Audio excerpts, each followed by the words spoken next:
After the West Indies shocked the cricketing world in 1950 with their first ever series win in England, expectations were sky high. But just 7 years later, on the return tour of 1957, things fell apart. The mighty West Indies were humbled, losing the series 3-0. Caught in the middle of that turbulent summer was a 36-year-old batsman from Trinidad, Nyron Asgarali. He was no newcomer to English conditions, having spent years in the Lancashire League, but in this grand state of Test cricket, he only managed 2 matches, two modest scores, and then disappeared from the Test arena forever. Today, we are going to dig deeper into Asgarali's brief, fascinating Test career. Why was he selected at that stage of his life? What did the selectors expect from him? And how do his 2 tests reflect not just his personal story, but the struggles of a West Indies team caught between eras, the legends of the past and the stars beginning to rise? By the end of this episode, you'll have a clear picture of why Nyron Asgarali remains one of the overlooked figures of West Indies cricket, and what this story tells, or his story tells us about the challenges Caribbean players face in transitioning from league cricket to Test glory. If you are passionate about Caribbean cricket history, don't forget to like, subscribe, and turn on notifications so you won't miss any of our deep dives into the game's most untold story. I am Robert Charles, and this is another episode of Caribbean Sports Gallery. Each week, this podcast explores the untold stories behind Caribbean sports, cricket, football, track, basketball, and beyond, from athlete profiles to game-changing moments, cultural shifts to historical legacies. We go beyond the scoreboards to uncover the heartbeat of sport in the island. Trust us, Caribbean sports is different. But to really understand Nyron Asgarali's story, we need to hear from those who have studied the history of West Indies cricket and from the family who carries his legacy. So joining me now is our historian, Riza Abasali, who has written extensively on Caribbean cricket in the post-war era, and Regan Asgarali, Nyron's grandson, who brings a personal perspective on the man behind this statistic. But did I say Riza Asgarali? If I said that, I mean Riza Abasali. So let me get it correct. Riz, when names sound alike, we Yes, can yes, mistake yes. them. Good morning or good afternoon, wherever in the world you Morning, are. Roberto. Morning, and Dr. Z, and another great episode of Caribbean Sports Gallery. And as you mentioned at the top, we are going to at least try to go back in history, turn the pages on former Trinidad and Tobago captain, Nyron Sultan Asgarali. And we are so happy to have his grandson, Regan, son of Gregory. And before we continue and go and delve into this historical aspect of Nyron, I will allow Regan to introduce himself. Yes, I know please the do. family background from St. James, and give a little, perspective of that St. James connection, and Regan's your attachment, your annexation to your grandfather's legacy. Let's hear you, Regan. Well, I want to say thank you. Good morning to all. Thank you to Dr. Khan, to Mr. Robert Charles, and of course, Mr. Riza Abasali. And it's really a pleasure to be on the program. And, I had the fortune to meet Mr. Abasali at an intellectual property and cricketing forum that my office had with St. Kitts and Nevis earlier this year. And we sat together discussing the power of intellectual property and how it could help our sports players. So we got conversing about my grandfather, Nyron Asgarali, or Nyron Sultan, as you've said accurately, and he would have come out of Piru village. As you would recall it, that was the name before it became St. James, right? Oh. Born in 1920. At that period, and he's someone that was revered in the family because he was able to elevate the Asgarali family through cricket, coming through at a difficult period where it might have been challenging to do so and to get on the West Indies team.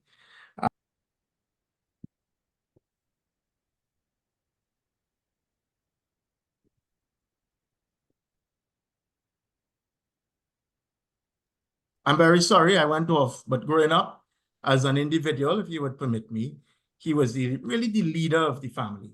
And he would take his grandchildren on drives to the North Post. Remember that? Way past Blue Basin, Diego Martin, and he would tell cricketing stories and life stories, take us up to Fort George. But really getting to know the man, that was Nyron Asgarali. It was amazing. I grew up with him per se in St. James, in the family property. And, you know, he had several children. He was a family man. He was married to Flora Asgarali, his first wife, my grandmother. And then he remarried after she died in 1993, Sylvia Asgarali, his current widow.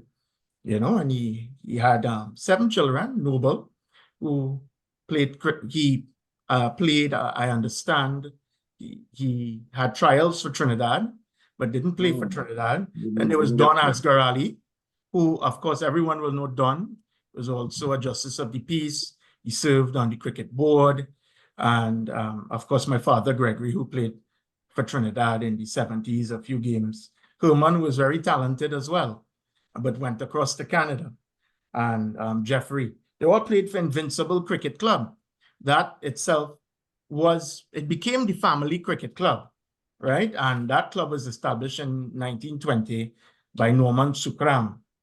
And so Nyron also, you know, he had Diane Garcia, his daughter, beloved daughter, and Lilette Khan. So he was very much, you know, involved in his children's upbringing. And through cricket administration later on, he actually served as a liaison for foreign teams who would come to Trinidad and Tobago. I know he served on several committees and these things. And, you know, one of the fond memories of him, you know, he would play Engelbert Humperdinck, Anne-Marie and these songs as we went along these drives. And Olea's was always a great time in St. James, Olea's time, with the music of Byron Lee and Sparrow. He was really a man of the soil, you know, and talking about, you know, travel by boat or so to all these places to go to England. It's quite a time. So that's a little bit about the family. I hand back over to Mr. Asgarali. You know, listening to Nyron Asgarali's story reminds me of something powerful. He was a man with years of experience in England or English Cricket League, someone who knew the game inside out. Yet, when he finally stepped onto the biggest stage, Test cricket, his impact went largely unnoticed. And that makes me think of so many coaches, course creators, speakers, and personal development experts today, especially those 50 or over 50, who have built decades of experience, yet you have mastered your craft. But when it comes to being seen on the biggest digital stage like YouTube, your voice can feel overshadowed, sometimes invincible. That's exactly why we created a YouTube channel, Viewers into High Quality Lead Workshop. Event timing, Wednesday, October 8th, 2025. Event time, 5 p.m. to 7 p.m. Eastern Time. Event address, Zoom Live. So we will introduce Dr. Z, your coach for this workshop, his path to becoming a YouTube strategist for coaches, course creators, speakers, and personal development experts, especially those over 50, wasn't a straight one. For years, he worked as a doctor in public hospital spaces. He was burnt out, exhausted, and financially struggling. Every day felt like a battle. And he was fed up with the direction his life had taken. That's when he discovered entrepreneurship and eventually the incredible power of YouTube. When he launched his third channel, the Healthy Reset, everything changed. He saw firsthand how YouTube wasn't just about uploading videos. It was about visibility, connection, and transformation. It was about building an online business with little to no cost. For the first time in years, he felt a spark of hope and creativity returned. And that's exactly what he wants for you. In this workshop, He'll show you how to turn YouTube into a powerful client attraction system that amplifies your voice, grows your visibility, and gets your message heard by the people who need it most. The link to register is right in the comments. So go ahead, click it, apply and join him. Because your story, just like Nyron's, deserves to be seen, remembered, and celebrated on the biggest stages possible. Yeah, so let's get back to where we were. History, Asgarali, Yes. Nyron Asgarali. Regan, wonderful background. As I looked at your grandfather's history, and we have to mention this because I think Robert mentioned it.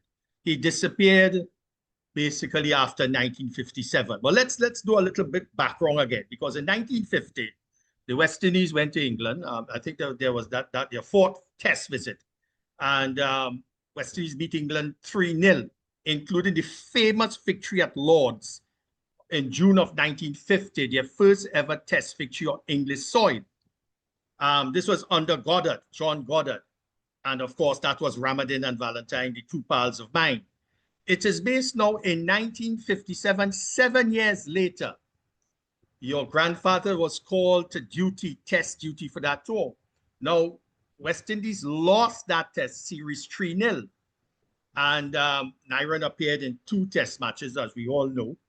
And we talk about, the controversy of that over that tour. In terms of, injuries and divisions in the team and all that. But that's some reasons for the defeat on that tour. But I go back to 1955 when he played professionally in the Lancashire League, Enfield, and he scored, what I see here, I think over 1,000 runs, average of over 63, and he was a medium pacer, 43 wickets. So in that period, coming up to 1957 when he was selected, can you recall for me, through your relatives, through your descendants, what it felt to hear and understand the debut of Nyron Asgarali on the 1957 tour? Thank you. Well, they spoke about listening at some hour on the radio. And in those days, as you know, in 1957, transistor radios were rare. If you go back to the technology in Trinidad, and I know a little bit about technology, as you know, and inventions. But to actually follow and to hear about the exploits of a West Indies cricket team must have been great, from what my father would have told me and my uncles, and I wish some of them were still around, because the only son alive is Herman at 80 in Canada. And everybody else has passed on. But, Nyron himself, my grandfather, he actually sat with me on a computer way back, a couple of years before he died. And he said, look, grandson, we had a special relationship, I would think. We had one with all his. I want to narrate my story, the cricketing story of Nyron. And since we are at the 1950s, I'll skip to that. He said, and to quote from him now, these are his words, as I typed, and I have it here, the cricketing story. He said, I had the good fortune of scoring centuries against Guyana at the Oval, 1952, as well as against the same country, Guyana, at Border in 1953. I scored a memorable 100 against Jamaica at Sabina Park in 1954. I went on to score some 7 centuries in all for my country, Trinidad and Tobago. The Caribbean started to become smaller then for me, as my cricketing horizons broadened into these once strange but now familiar places. Cricket was my vehicle for social upward mobility. It was my carriage to greater things. I would become part of our cricketing history alongside Jerry Gomez, who also achieved the feat, as we both had captained North Trinidad as well as South Trinidad in the Beaumont Cup, and eventually becoming the captain of Trinidad and Tobago.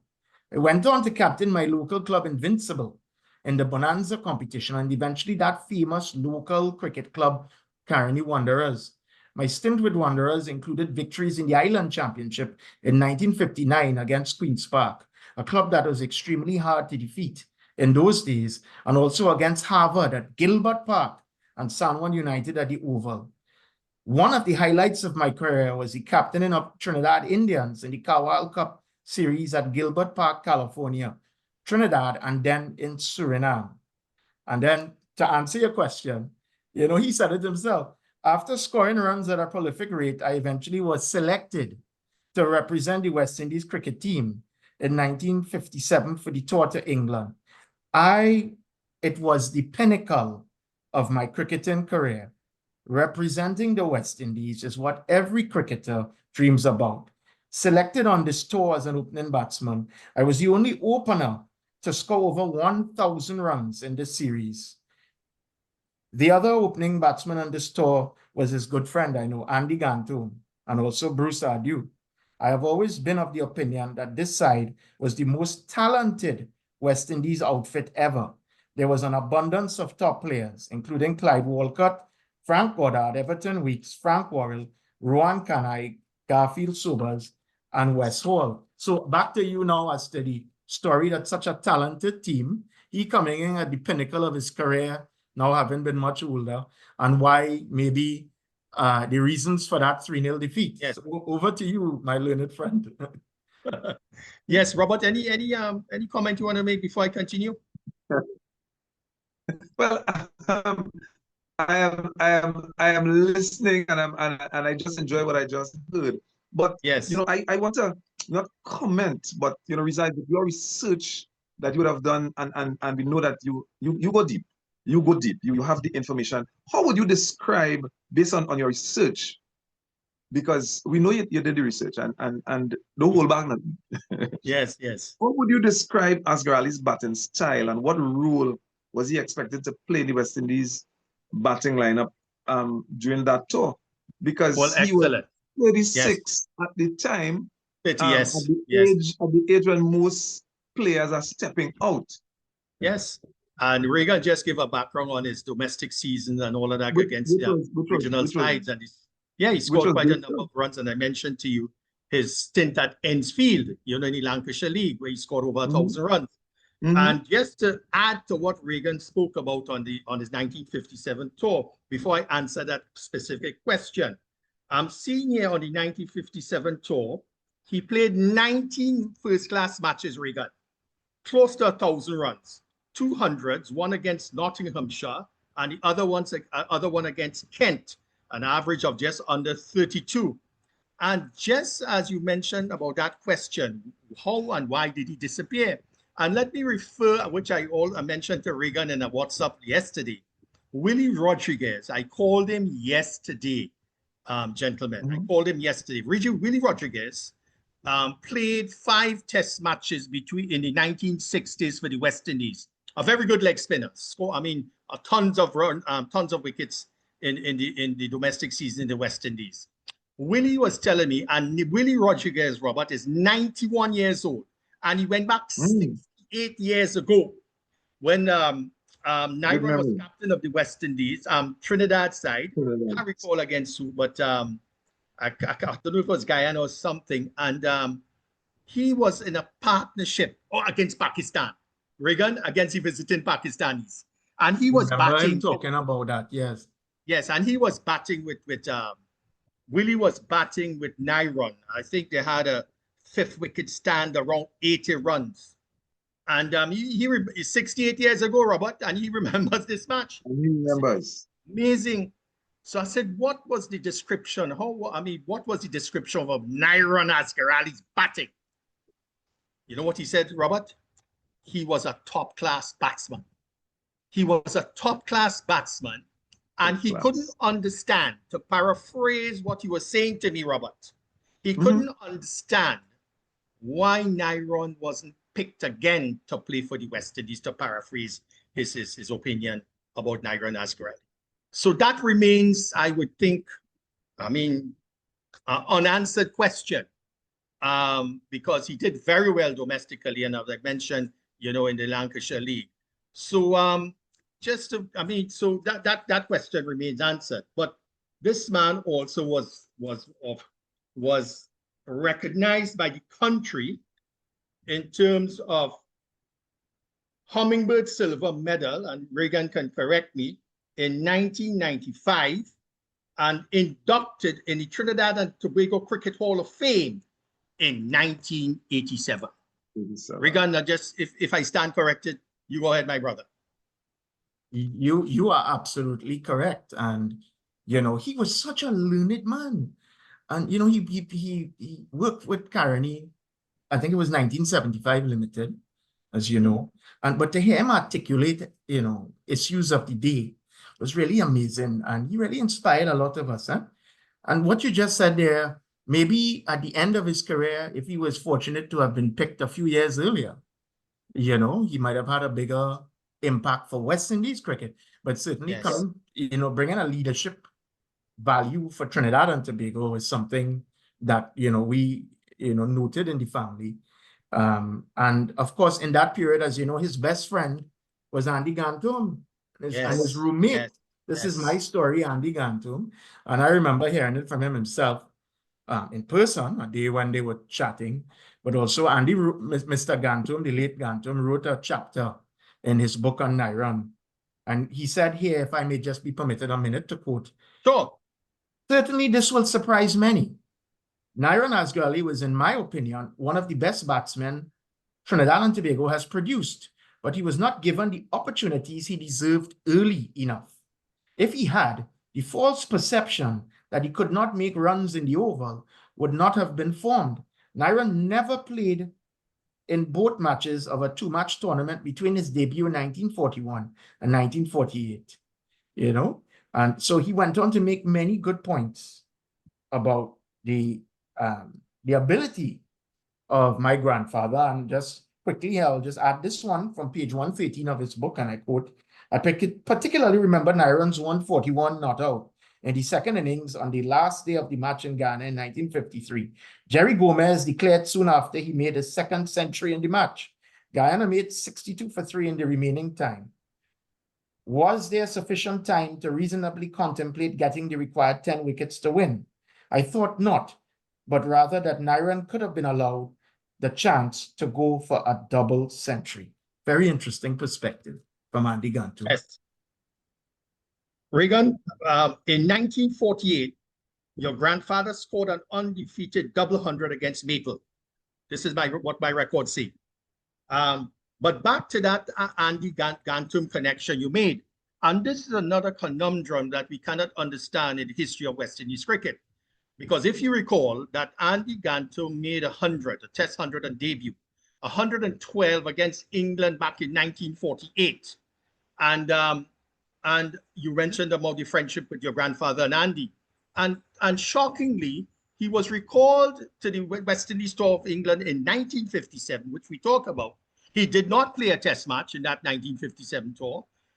He's played pretty well on the first class matches in that 1957 tour. I think he had 100, a couple of stands opening with your grandfather in the opening slot.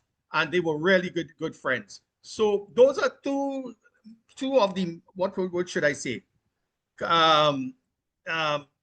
Question marks over the non-selection of two good friends, great friends, Andy Gantom and Nyron Asgarali. And I don't know if, you know, whether selection policy or whatever, I never really read about it, unless, of course, even Willie Rodriguez, I don't think Willie would cover anything. And if I ask him anything, he could not understand why Nyron Asgarali did not play any further test cricket after 1957. The reason it is said, history does repeat itself. Yes. And the more things change, because the more things change, the more they remain the same. And listen to this story. Right. And I'm almost sure we would have had discussions similar to this in some of our previous episodes. And we would have seen that same thing coming forward with different players doing very well domestically. Yes. Doing good first class, and then they got bypassed. Mm-hmm. So it seems to be something that would have happened back in the 50s.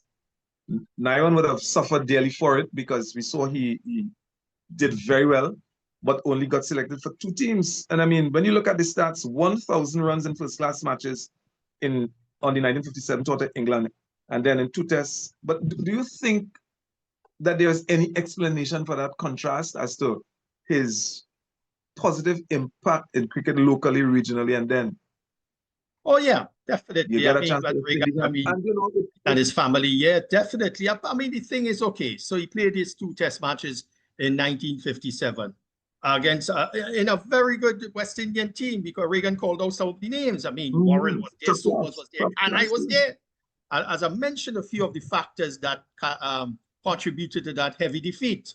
But I thought, you know, as you mentioned, domestically, because I have some stuff here. I mean, you know, Captain of the North, I think Reagan mentioned that, the Burman Cup in 1958.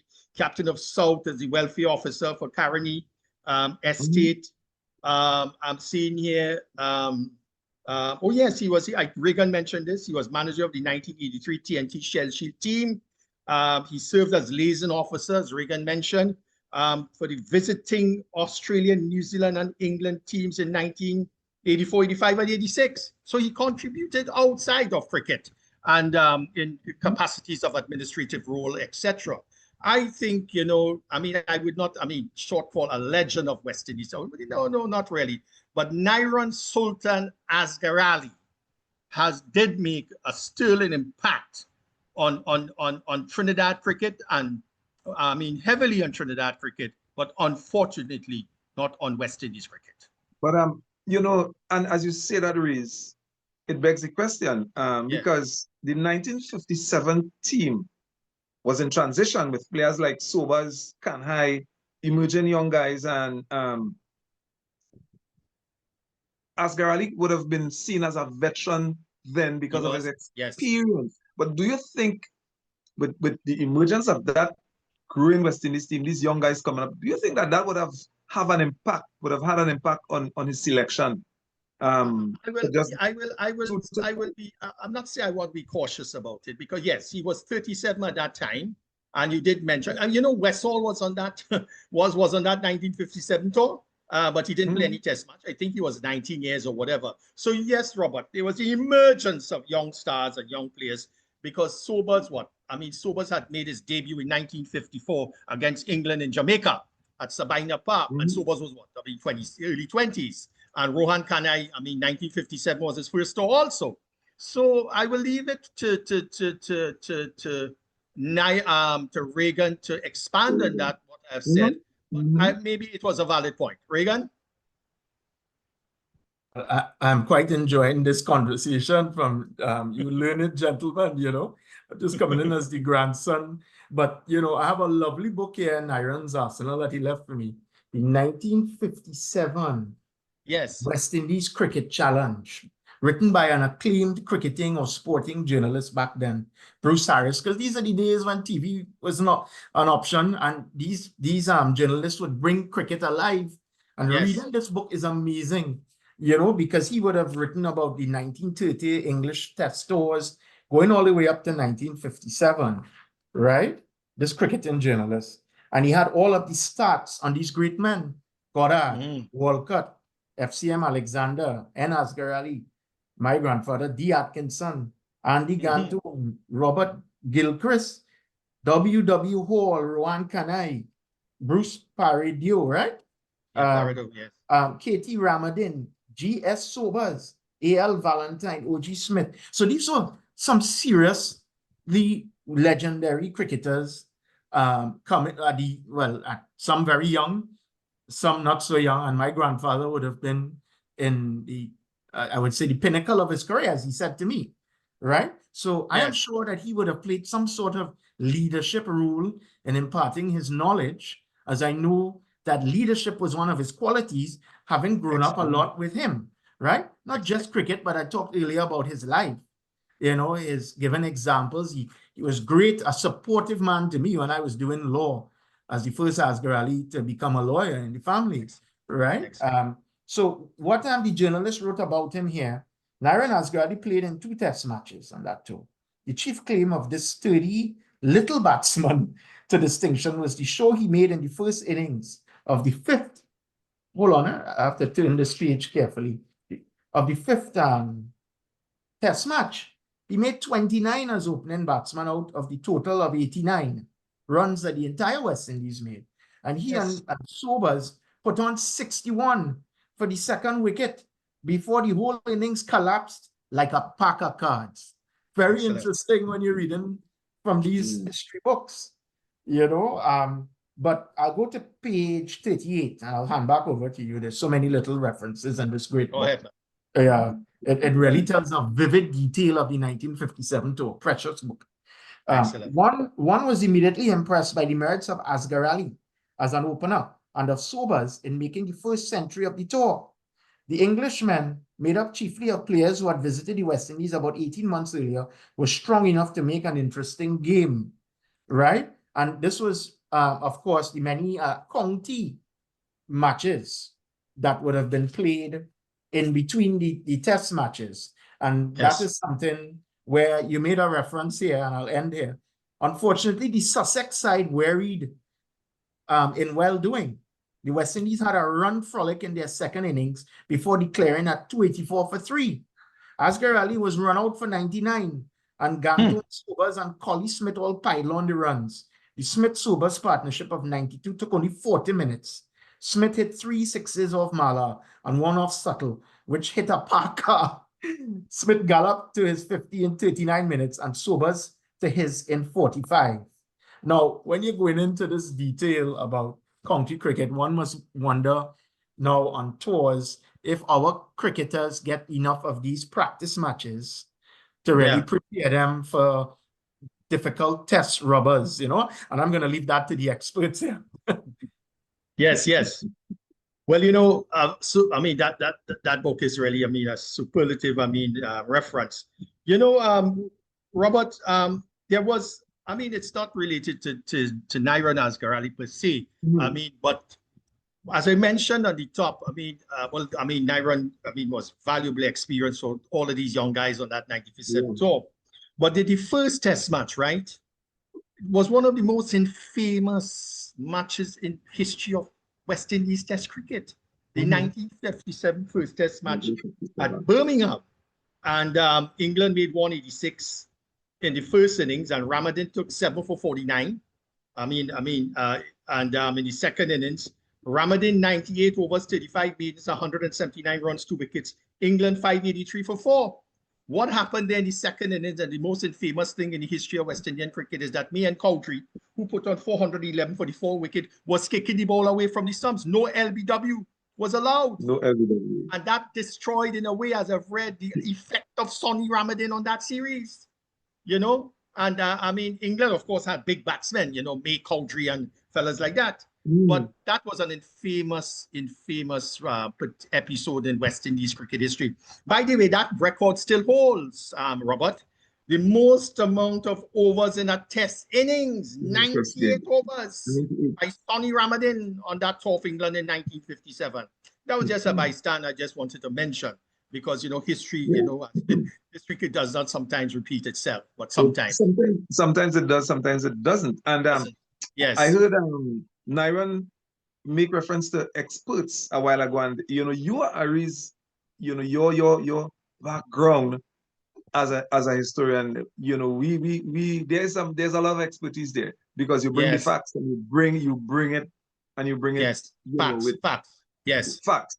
So, you know, and I want to ask you this: do you think, or do experts think, based on your research, that Asgarali was unlucky not to get more tests before or after 1957, or was his selection more of a stopgap measure? What are your thoughts on that? And from your research? I mean, well, again, you know, what really Rodriguez told me, and I just was trying to, you know, appreciate in my mind. I mean, the omission of Gantom is still unanswered, although I think Andy Gantom spoke about it in his book. The real reason, you know, class and all of that, you know, ethnic and stuff like that. While I don't want to pronounce in these statements, and sometimes it's just selectorial idiosyncrasies, and you know, you just can't understand, you know, favoritism. I mean, still insularity. And we just talk about history repeating itself. Yeah, insularity, whatever, and that I think to some extent still exists in the present West Indies form. I mean, after the debacle of 27, as you recall, and I think was July 14th, West Indies getting bowled out by, 27 by Australia. And Sammy was under the gun. Darren Sammy, the president of West Indies Cricket Board, just openly stated that the reason why we are attacking Sammy is because he sent Lucian. So does 2025 go back to 1950, 1957? But you remember, we are an archipelago of islands, different islands, and different cultures sometimes, and that I would think still remain. However, it was not very punctuated in the halcyon days of West Indies cricket between 1980 and not 1980, 1975 and 1995. When the West Indies were all conquering, different islands. We were not studying that. West Indies were winning. It seems that those kind of issues bring to the fore when West Indies are losing. Yep. But how do you think that Asgarali compared then to other West Indies batsmen of his generation who also balanced domestic cricket at home with league cricket in England? Oh yeah, several West Indians played Lancashire League in the 1950s, especially. That Lancashire League was a big league, back up at Englefield, if I'm right, Regan. Others I can't recall off my head. And that, of course, made himself what we call adapted to English conditions. So it's back in the early 73, for instance, so many West Indians were playing English county cricket by 1973. And hence their victories in 1973, 1976, and 1980 when they went to England. So that was, they played professionally in those leagues. And as I mentioned, they were very successful during those early days in England. So Reese, we are getting ready to wrap up this episode. Time flies when you're having fun. Yes.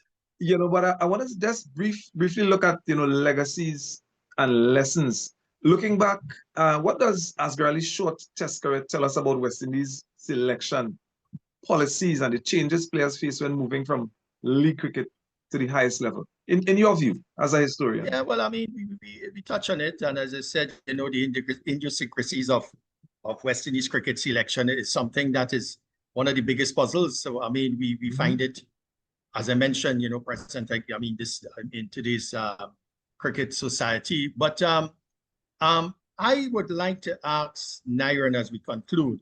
I have just read it and mentioned that Nyron had a major impact on also on the cricket as it related to Trinidad cricket, his administrative role, his liaison officer, well respected.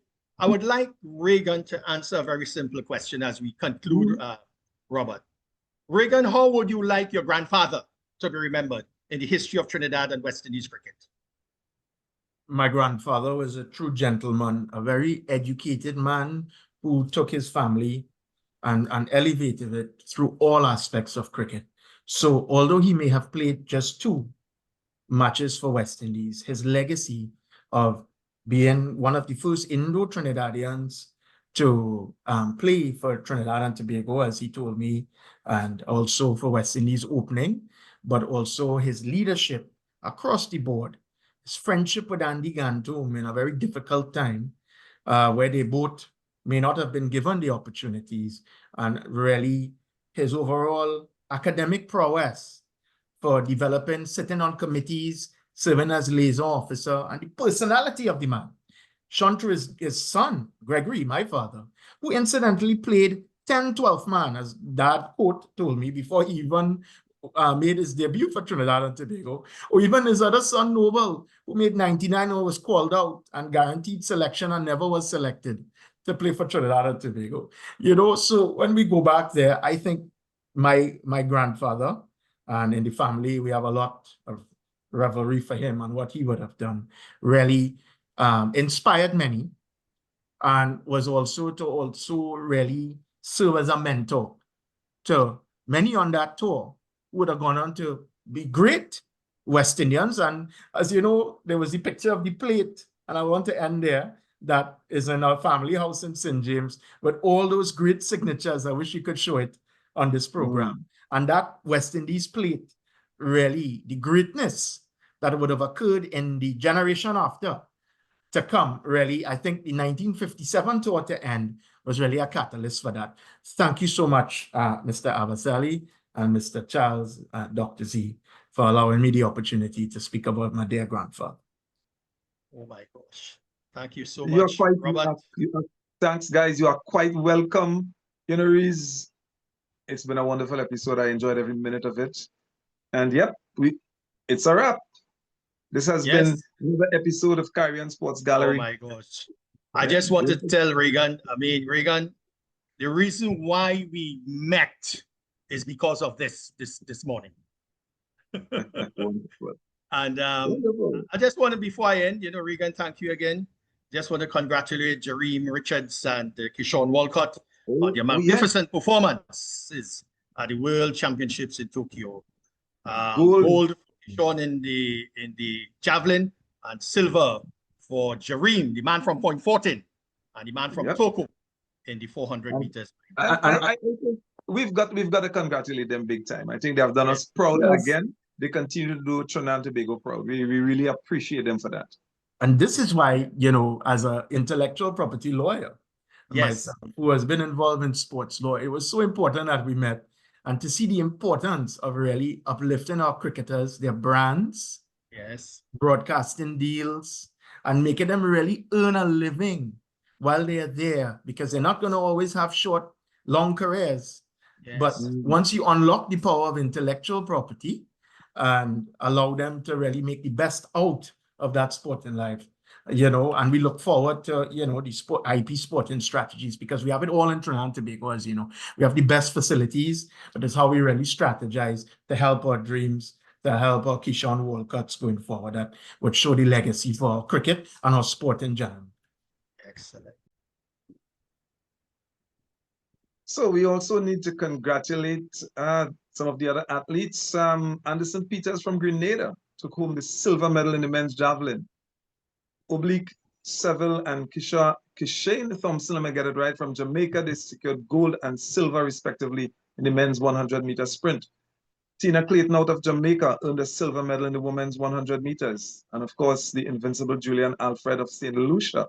She won a historic bronze medal in the women's 100 meters. Navaski Anderson, another Jamaican, ran a new national record time of 1 minute 42.72 seconds to reach the men's 800 meters finals. And there you have it, our Caribbean athletes. They have done us really proud again. Congratulations to each and every one of you and each and every Caribbean island.